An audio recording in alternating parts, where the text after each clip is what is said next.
Olá a todos que acompanham o Papo de Mãe. Olha só, em 2020, a estimativa é que o câncer de mama atinja 66 mil mulheres no Brasil. E a gente sabe que o diagnóstico precoce é fundamental para aumentar as chances de cura. Para identificar o câncer de mama, além do autoexame, tem vários exames de ponta aí com equipamentos, tem mamografia, ultrassom, ressonância.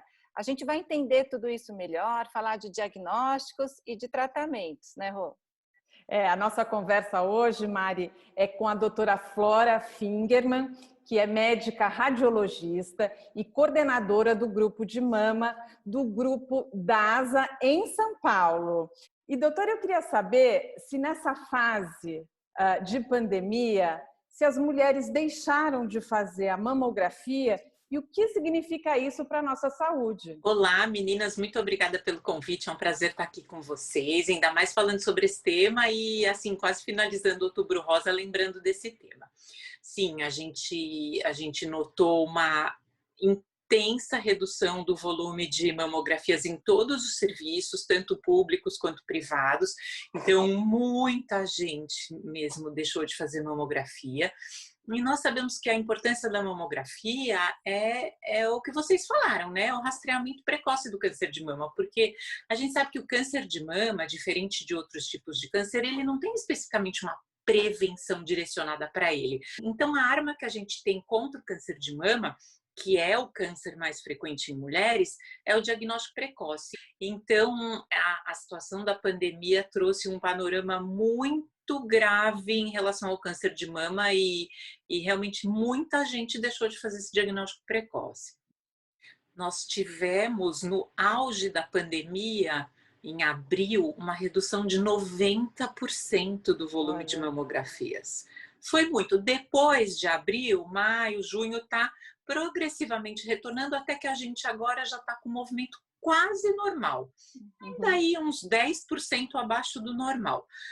Mas a gente chegou a 90%. Se a gente for tirar a média desses meses, eu acredito que a gente teve em média, uns 50% de redução. Mas eu acho que tem muita gente que vai pular esse ano, e isso é muito sério, né? Quais os exames que a mulher precisa fazer? Além da mamografia, existe o autoexame, o exame clínico? Explica assim, tudo que a mulher tem que fazer para essa prevenção. Então, primeiro o autoexame, né? Que a mulher, desde muito jovem, o ideal é que ela comece a acostumar a palpar a própria mama, né? Em pé, primeiro olha na frente do espelho, vê se tá tudo bem com a pele, levanta os braços, vê se não tem nenhum pontinho de retração, de alteração de pele, aí palpa, depois palpa deitada. O exame clínico é o exame feito pelo médico, obviamente pelo ginecologista, pelo mastro.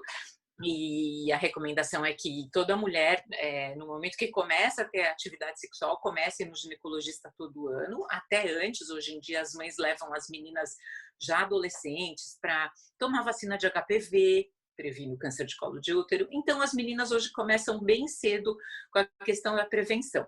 A palpação, a gente consegue perceber coisinhas dentro da mama que já tem 1 centímetro.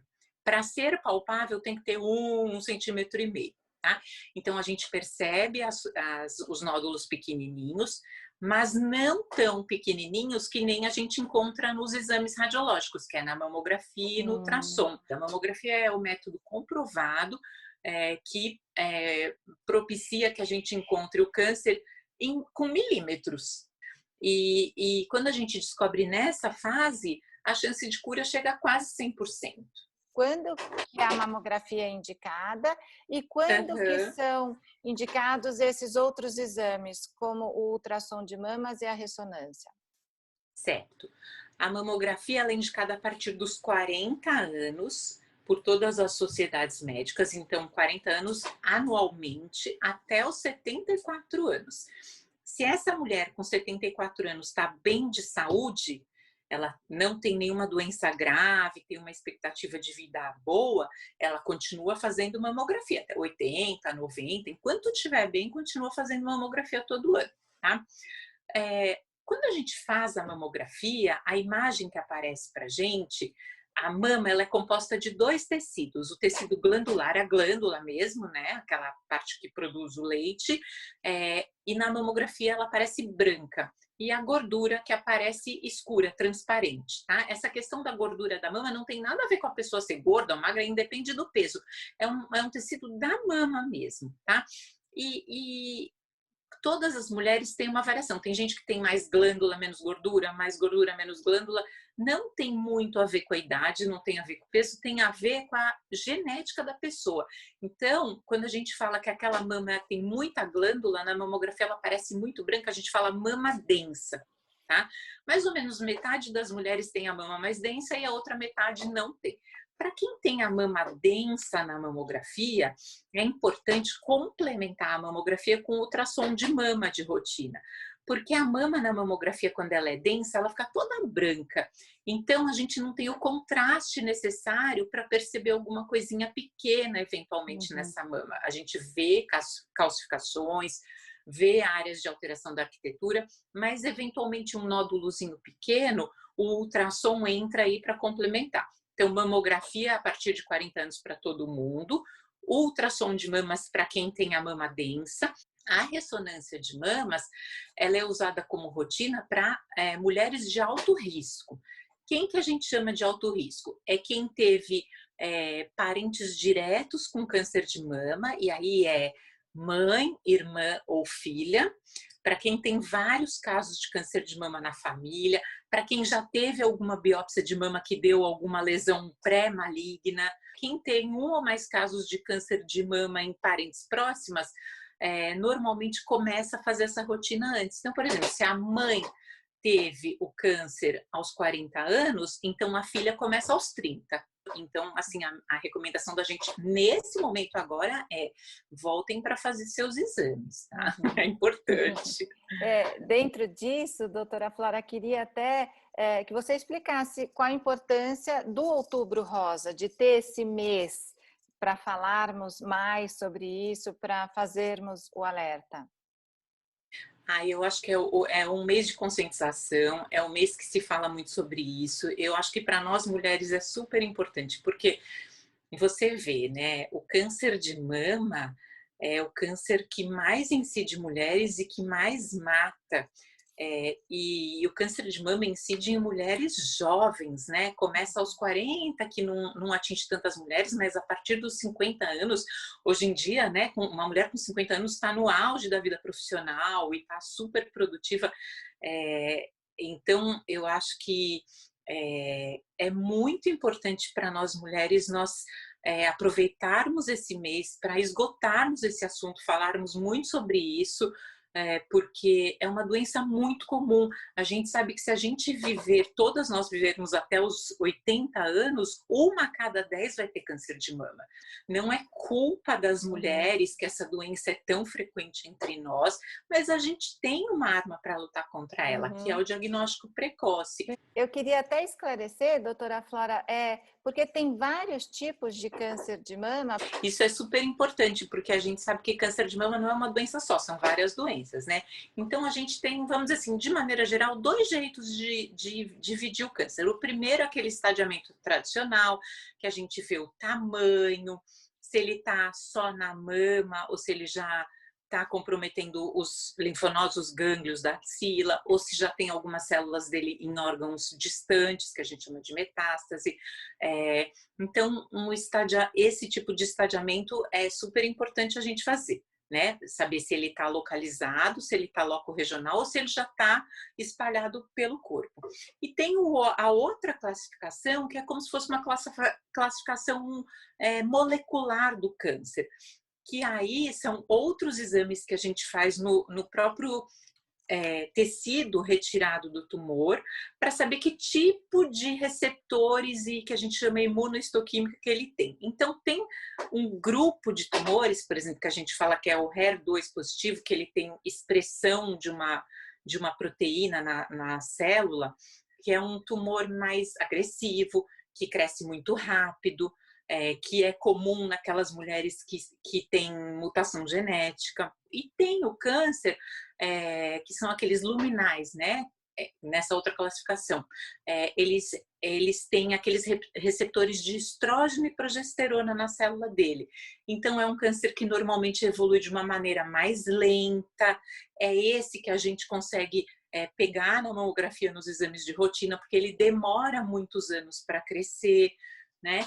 E é esse tumor, esses tipos luminais com receptores de estrógeno, que às vezes, dependendo de alguns testes, a paciente nem precisa fazer quimioterapia. Uhum. Ela só faz uma cirurgia muito pequena e a radioterapia. Então, o mastologista, o oncologista, ele vai analisar tudo isso, vai analisar o tamanho, vai analisar o quanto esse câncer já está espalhado, seja na mama ou pelo corpo, e vai analisar essa característica molecular do câncer. Tá? Mas, doutora, as mulheres ficam muito preocupadas de terem que fazer a mastectomia, de ter que retirar a mama, mas hoje em dia elas podem refazer essa mama depois? Sim, e fica muito boa a cirurgia. Inclusive, é autorizado pelo SUS, né? Tanto na rede privada quanto na pública, as mulheres têm direito de fazer a reconstrução.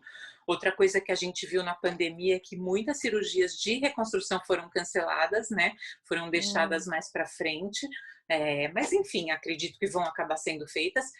E aí o cirurgião plástico decide, ou mesmo o mastologista, quando faz uma cirurgia que chama oncoplástica, ele decide se vai pôr prótese, ou se ele vai puxar um tecido do abdômen ou das costas. Então, ele decide qual o melhor tipo de reconstrução para aquela paciente, e a maioria das vezes já reconstrói a mama na hora, né? Então, a gente já avançou muito nesse terreno também. A mulher não precisa ficar assim com tanto medo de ficar sem a mama. Hoje em dia é raro a gente ver, praticamente a gente não vê mais, né, a pessoa que está sem a mama. A maioria reconstrói, sim. Doutora, quando que é aconselhado aquele teste genético? Ficou famoso o caso da atriz Angelina Jolie, que retirou preventivamente as mamas.